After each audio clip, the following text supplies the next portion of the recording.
Hey guys, so I'm going to be showing you two games on Anduin today. And I wanted to show you two because both games were a little bit of a stomp, and I just kind of wanted to show more playstyles because I think new Anduin has more than one playstyle. And so here's game number one. Game number one, I'm going to be going my favorite build, which is full W. I take W at 1, take W at 4. There's no W talent at 7, so I take Desperate Prayer. I like it because it's basically a stronger Q that you can use while your Q's on cooldown. So it reminds me a little bit of like the level 16 talent that you used to have, which allowed you a second Q that was 40% stronger. So what I've found with new Anduin is I feel like you have all of his old power spikes, but you have them earlier. So a level 16 talent, you now have level 7. The downside is that you have to sit still for 2 seconds, which if you position right before you cast it, it's not a big deal. Because your Q cast time already had you sitting still for 0.75 seconds, so what's an extra second, right? In competitive, I think that's a pretty huge deal, and that's why in competitive, I think most competitive players are still going to be taking Blessed Recovery. But in Storm League, I think people aren't going to be able to abuse the Desperate Prayer, and so being able to sit still for a second is not a big deal. With that being said, though, there are a few different directions you can go with all of this. That's why I want to show you guys two builds, but these are the builds. One, Powered Shield. I really like this talent. I know a lot of people don't. Even-Handed Blessings was a level 16 talent. It's really good. But I like the ability to be able to throw out a shield on my W because it gives me more increased single target healing, which is often where the problem arises. The problem with Anduin is that if everyone focuses on one target, that target just dies. Now, I want you to really focus on my upkeep of casting heals. It's very constant. Whenever there's missing health on my team, I'm constantly throwing out heals. I do also get a little tilted this game and a little toxic, and there's a point where I say watch the replay, which I highly recommend people don't ever say that because that always comes across terrible. So I don't know if I was just having a day or something, but I was very toxic this game, so I apologize. Do as I say, not as I do, right? Everyone gets the best of them. So I will show you guys, I'm going to leave the chat on so you guys can see that things that you shouldn't do. But yeah, so I'll continue talking about the talents. I really like this talent. It's a very small shield, but I can tell you that this shield has made a difference more times than you would think. And it's great for your own survivability since it gives you a bigger shield if you hit someone. And you don't need to hit an enemy for giving the shield to all of your allies. Even-handed is very good, and it has a lot of opportunity. Lightwell is also very good, but I find that most fights don't stand still enough to make it worth it. So I go Power Word Shield. Level 4, I go Moral Compass. Increase attack range in combination of your trait that allows you to heal off of auto attacks that you do to enemy heroes. Makes it very valuable. Plus, being able to hit 2 people with your W or more, because now you can hit up to 5, since you can hit all of the enemy heroes. Is really valuable. And the reason that I like this talent is because in Storm League I'm taking Renew a lot, which means that I can cast a heal on one person. I could throw out a W and reset that heal on one person and then throw a heal on another person, and I could be healing like 3 or 4 people at a time. But you technically don't really need either of these talents because they're both pretty minimal as far as what they do. It's just that when you synergize them with the lower cooldown, it really adds up quickly at how much value you get out of these initial 2 talents. So Lightwell's good. Fights move around too much. Even-handed is less single target healing, and I wanted to not have to worry about who I healed. I wanted to heal whoever needed the healing. So I throw a lot of W's. You can see the small shield, and then the return, and then I also use my quick Q, and I'm throwing auto attacks at increased range at this target, keeping everyone topped off. When I hit 7, you're going to notice I do use the Desperate Prayer quite a bit. But you can see I'm constantly using my Q off cooldown, and I also try to throw my W whenever my team's all nearby so that I can heal everyone at once. And I am doing quite a lot of healing. If we were just to compare myself to Stukov, who's considered one of the highest healers in the game, I'm doing a lot more healing than he is. And I'm playing a hero that can snap away someone in a bad position and I'm playing a hero that can root people that are chasing us, and I'm playing a hero that has the potential of Light Bomb. And I looked at their enemy team. I didn't want to go Salvation. I actually really like the level 20 Salvation, so I try to take it if I have that opportunity. But yeah, so now level 7, I take Desperate Prayer. I should this game. I think I take it this game. I might take Blessed Recovery. I know I took... Okay. But you're going to notice I use Q off cooldown and I use Desperate Prayer off cooldown for fights that I'm really trying to keep my team just topped off. Rather than using it to like save someone that's low, I like to use Desperate Prayer on people that are higher health to keep them topped off. If you use it on someone that's low, you may have the enemies just walk past that target. So right there, I pulled the Jaina away because both the Hanzo and the Joanna were both running up to the Jaina. And I figured that she would die instantly, and if she died, then he would die anyways. And so I pulled her away, but I felt like I had a higher chance at potentially saving the Arthas just because he has more health and he has his own forms of healing. So I pulled her away and I started healing the Arthas. And we ended up saving both in that case. So the about 20% health Jaina, we were able to save her, and the Arthas was able to get out either way. And this is where I actually got pretty toxic. Super weird D, and I was like, no, I'm gonna stand here and type for a second. So I make sure to type in between my ability cooldowns. You're gonna notice I throw out my W, I throw out my Q, and then watch, I type. Oh, maybe this isn't the part. Yeah, I type a question mark. And then same thing. I was like, Joe and Hanzo flanked. And I think I said, watch the replay. And I'm like, this is so toxic. I shouldn't be saying this. And I know it's not the most toxic. I used to be a lot more toxic. But it's still... these days, this is toxic to me.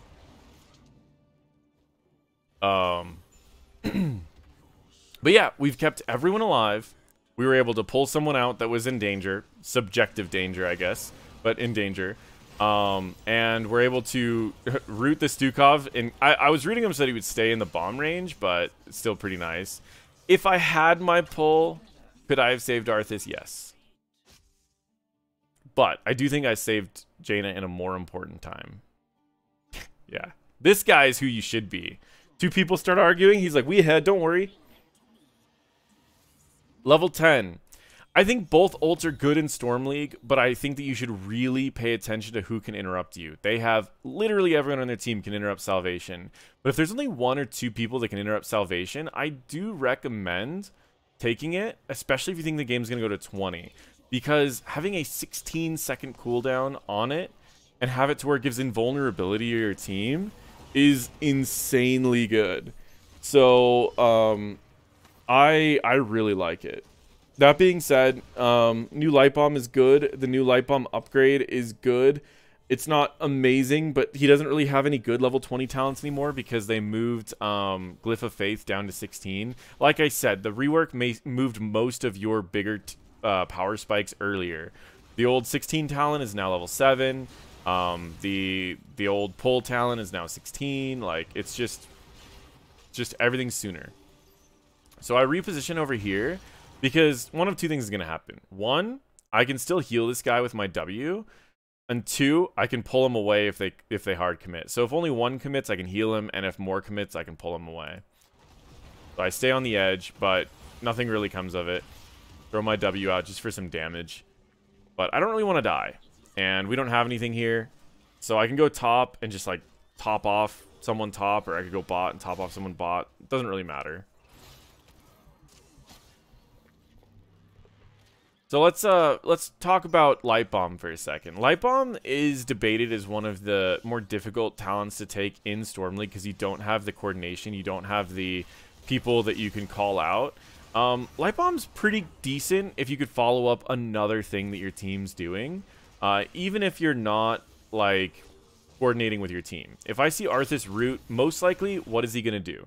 He's going to walk in, and he's going to start attacking the target that he rooted. So if he lands a root, I'm going to pop Light Bomb. He walks up, he stuns. I like Light Bomb on people who can jump in, but that's pretty rare. And then also, feel free to Light Bomb yourself or Light Bomb to peel. Let's say, for example, they have a Greymane that's going to jump on your Jaina. You could just light bomb the Jaina. Greymane will dash away. He'll no longer be in Worgen form, and you peeled successfully. Same thing with, I mean, like a Varian's even easier because Varian only has in, he doesn't have out. So if Varian jumps in, you light bomb, then you're pretty safe. I use my W a little bit for wave clear, but it's not good wave clear. It can just speed up a wave that your team's already trying to clear. I like to follow up my route to... so this is a great example of what I would use a light bomb for. If you land a route, it lasts for 1.25 seconds. A light bomb will pop after 1.5. So if you see a stun target, you can use light bomb as a follow-up. But I always like to route to follow up whatever my team's doing. So in this case, he threw a route, I threw a route. I knew that my route would be slower, so they got hit by his route, then my route, and then light bomb, and led to a kill. What is this Joanna skin? Oh, is this the... That's the new skin. It looks pretty cool. So again, throwing a root out. I do want to keep this Zeratul up, but I wanted to get a couple auto attacks off. So you can see I used my Q first, then I used my Desperate Prayer. Because if you use your Desperate Prayer first, you're not going to get the time to actually get the next heal off. Because it's going to take 2.75 seconds to get the next heal off. So if you Q first, then Desperate Prayer, you get all the heal off in burst. But if you Desperate Prayer and then Q, then you're going to have about nearly 3 seconds where you're not going to have a heal. So right here, I like to spread out the damage so that my next W is going to be able to clear the wave. You can see that I try to spread it out a little bit better to where everything gets low, and then I clear it up. It's not great wave clear. Again, Anduin is not a wave clear hero. Level 13, I take Speed of the Pious. For each allied hero healed, I'm going to reduce the cooldown of my W, but it also gives me movement speed, so it's easier to land Ws. In this case, all the enemies are slowed, so I use Light Bomb aggressively, and then I stun them. And with the new level 20 Light Bomb, you can do this more often and a lot safer. What I mean by that is when you get to level 20, your Light Bomb is going to give movement speed and armor to someone. So you can Light Bomb yourself and run into a team, stun a bunch of people, and actually be a pretty viable engage because you'll have armor and you'll have movement speed. So again, I'm just using Desperate Prayer off cooldown to keep everyone topped off, using my Q off cooldown to keep everyone topped off, and this is his healing. I think that it's arguably better than it was before for the early game, and I would say it's a little bit worse after 16 because I think the old Q reset was better for single target healing, and you could take that at the same time as still taking Glyph. I think Desperate Prayer is a budget option, but it's nice to have it early. So his early game is so much better than it was before, and his late game is still good. I would say it's the same as it was before, maybe a little bit worse. So if you were someone who enjoyed playing Anduin in Storm Division, I think that, or so Storm League, I think that Anduin's going to be great for you right now. If you're someone that wasn't sure, he's going to fill a lot of the same roles. So I wouldn't change up your entire roster just because you watched this video and you went, oh, NotParadox says that Anduin's good. I just think that if you already enjoyed Anduin, give him another shot. With that being said, though, we actually end up ending the game on this with this boss, and I do want to show you guys one more build and playstyle that I probably won't go heavily into. But again, same thing you've seen. I do end up light bombing a little late there, but she would have died with her without light bomb. And then I throw a root out here. I throw it in the direction that he needs to go to leave, but the initial root lasted long enough. I could have just followed up. And that is it. So let me end this replay, and I want to show you guys the other game. And I told you guys that there was another build that I was excited about for a very specific map. So when I saw Braxis and I was in draft, I was like, oh, I have to play Anduin because I talked about this other playstyle and I want to see if it actually works. Now, this game was also a little bit of a stomp, so unfortunately, again, take everything that you see with a grain of salt. It's the thought that counts. So let me go back over here and let me pick Anduin. So I snap picked Lightwell. I snap picked Lightwell because this has no duration, meaning this has no time limit. Time limit? Duration? It has unlimited duration. There's no time. You guys get what I mean. Put simply, If you place this down, it will get 15 heals. And if it doesn't get 15 heals, it will stay out until you cast it again. There's an 80-second cooldown that's reduced for every time that you heal someone. So the first thing that I'm going to do this map, because Braxis, you have to win the solo lane, right? Your solo laner has to win. So I put a light well down, and now I go join my team. When my mount's available, I mount up, and I go join my team. Now, if Dahaka ever starts losing against Ragnaros, he can walk down here and heal. And if there's ever a fight here, he's getting free healing that he doesn't need to commit even a single ability into getting. And he's winning. And all I'm committing is a single talent, right? That's all I'm committing. I still have my entire kit.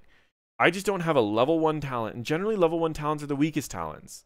So basically, I'm committing one of the weakest talents into making sure that my solo lane always wins. That is huge to me. So now I just, again, keep everyone topped off. Use your abilities off cooldown.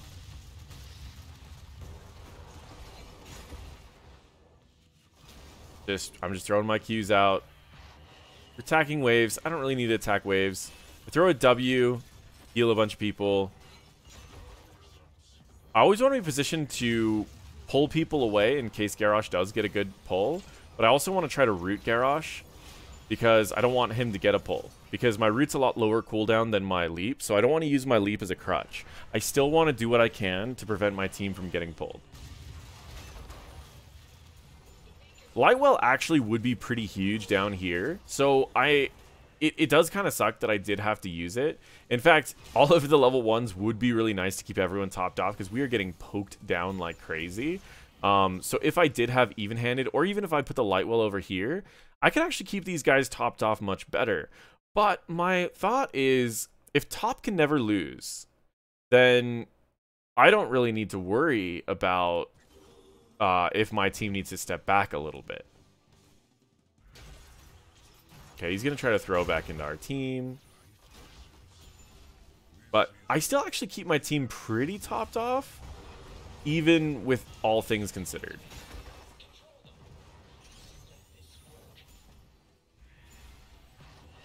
So we now control top. Now, I'll do my best to watch top. I will say, when I said the thought, it's the thought that counts, I wasn't kidding. He does not use that heal, that Lightwell, very much. And so, it is the thought that counts.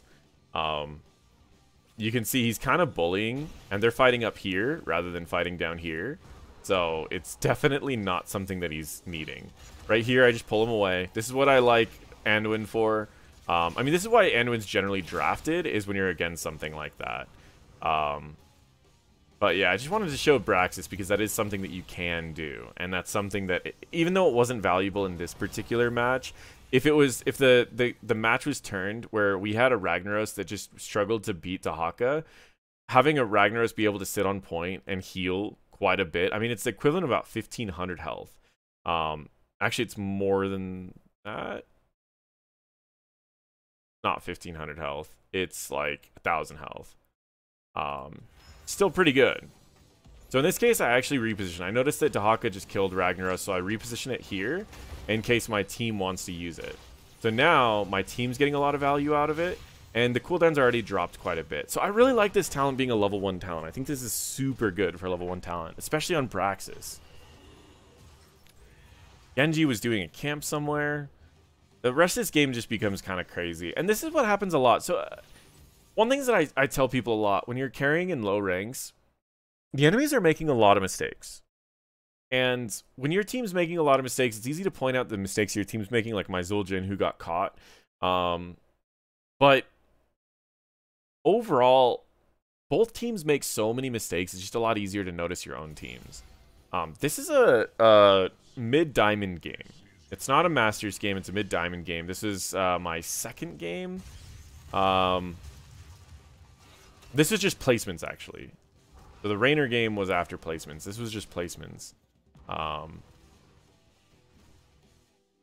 So I'm about to have Lightwell up again. And so I have a few options.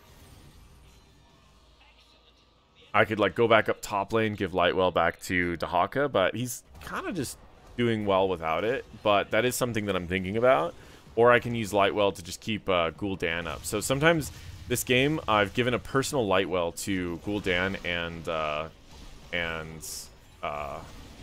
what's his name? Zul'jin. That way they just have their own personal healing. And it's nice, but again, fights move too much, which is why I don't generally like Lightwell on its own.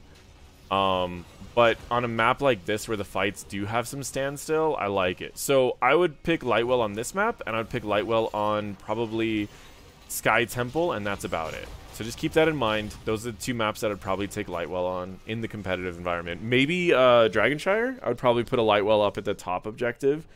But yeah, I think it's a really fun gimmick to be able to do that. Ended up grabbing a fountain here. I could have just walked up top, dropped down a Lightwell, and then backed, but we wanted to get this objective, or this camp. I guess it is kind of an objective. It's just an unofficial objective. And I'll fast forward a little bit. I grab the globe here. I drop another Lightwell down, and I head back to my team.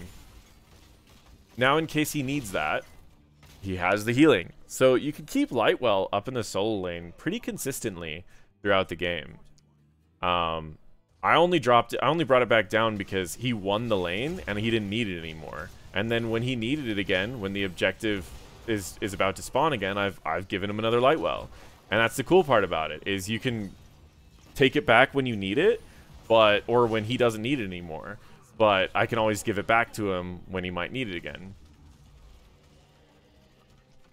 I don't know. I really enjoy Anduin right now. He's by far my favorite healer as just to play, because I feel like I have an answer to almost everything.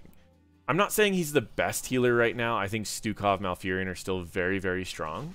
But I've had a blast on Anduin, and I'm currently sitting at like a 87% win rate across accounts, with just in ranks, just in Storm League. That's a few amount of games. That's gonna normalize around like 55% win rate most likely, pretty quickly. But as it currently stands, I'm in a pretty solid spot with Anduin. I do end up taking Blessed Recovery here. This is primarily because if I get thrown, I don't want to die. And I'm going to be stunned, and I'm going to be taunted and everything. So I did take that instead of Desperate Prayer. So right there, if you noticed, instead of pulling him when he returned to where Chromie was, I pulled him to give him Unstoppable as he was about to return. And the reason I do that instead of waiting is because if your reactions are slow, he's going to end up dying. And so I would rather do it earlier and account for like the travel time and they're unstoppable in travel time. I'd rather do that than vice versa. So this kind of explains like my build a little bit. Oh, I went Surge of Light this game. I think in competitive this talent is okay. Outside of competitive, probably not.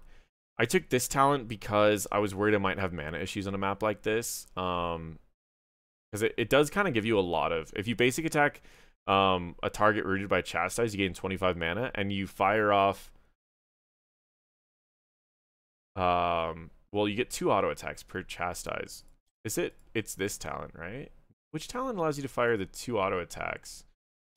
Am I missing that talent? Did I imagine a talent? I thought this made it to where you fired off double attack whenever you... Yeah, launched an additional basic attack and restored 25 mana. I just was misreading it, not misremembering it. I don't know. I'm not sure if this is the talent. I think Piercing Light, Moral Compass are probably better in most cases. I think I was just testing out talents. But like going back on it, I would say Lightwell, Piercing Light, this against Garrosh and Chromie, Desperate Prayer against everything else. Like this popped, just Chromie throwing a W popped this. But I usually don't have too many issues healing myself, so I think Desperate Prayer is my play most games. I do take Light Bomb again this game. Again, same reasons. Garrosh has too many interrupts. I'm worried about Ragnaros if he doesn't go Lava Wave. We have the silence, the pushback. It's just too many interrupts, so I don't even want to worry about it. I'd rather just take Light Bomb.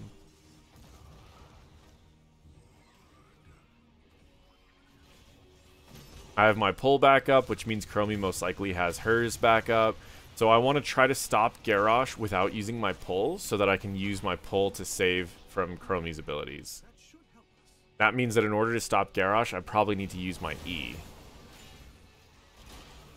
So right here, I think I Light Bomb because I know that she's Falling Sword and we're against a Ragnaros and I don't want the Ragnaros to use his trait. So I figured that this wall would go down pretty fast and we could save the Johanna. I could even pull the Johanna back out. So I Light Bomb just to see if he would use Falling Sword. He does not, but that's okay. That's not his fault. That is not his fault at all. But now we have to walk away because of that. So it was worth the shot is all I'm going to say is it was worth the shot. So in this case, I'm saving my trait so that I could pull whoever he throws. He doesn't end up throwing anyone. I dropped down a Lightwell to try to save my team. And I do end up throwing out like my root and everything, just trying to keep these guys alive. I can pull, but I almost don't want to pull, right? I want to save my pull if I can. So I end up pulling just because if my W travel time without the shield it would be too long to save him. So I did have to use my pull, but I do try to save my pull if I can, if I'm against teams like this.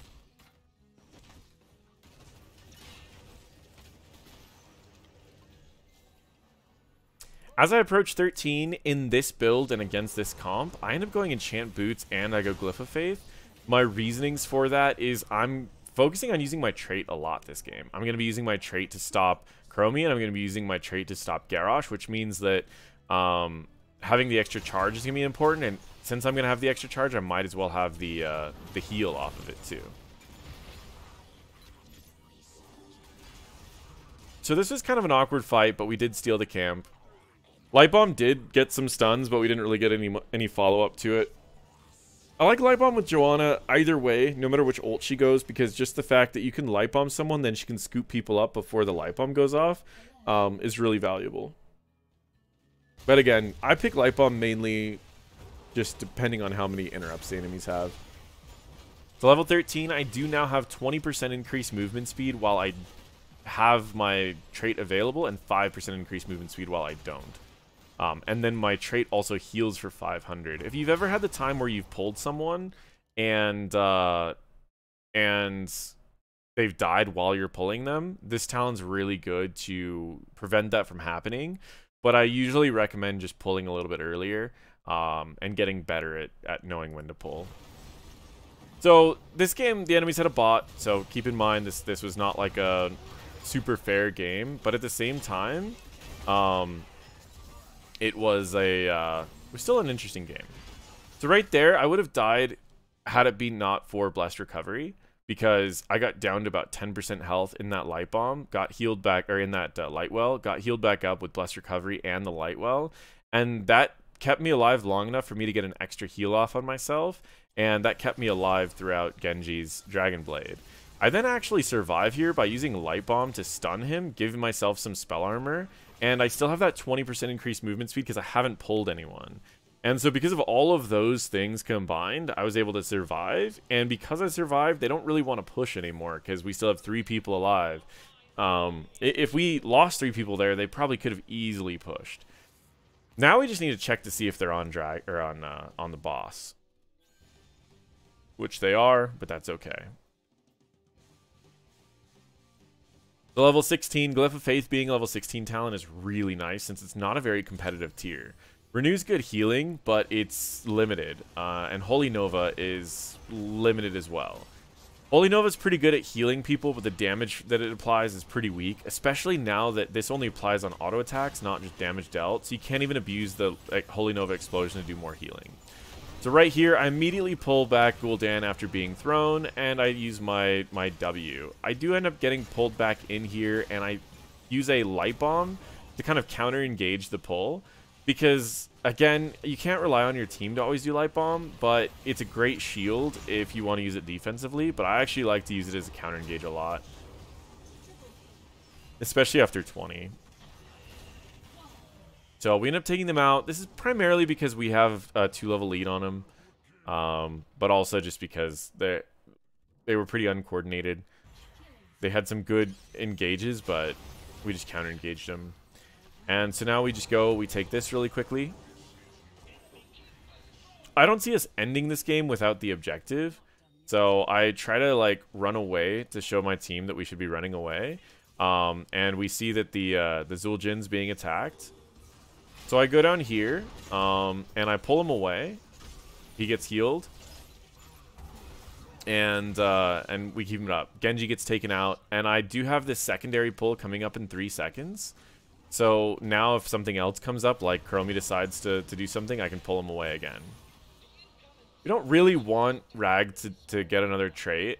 This is where, like, the level 20, I'd be tempted to take Censure, where my E stuns for a little bit.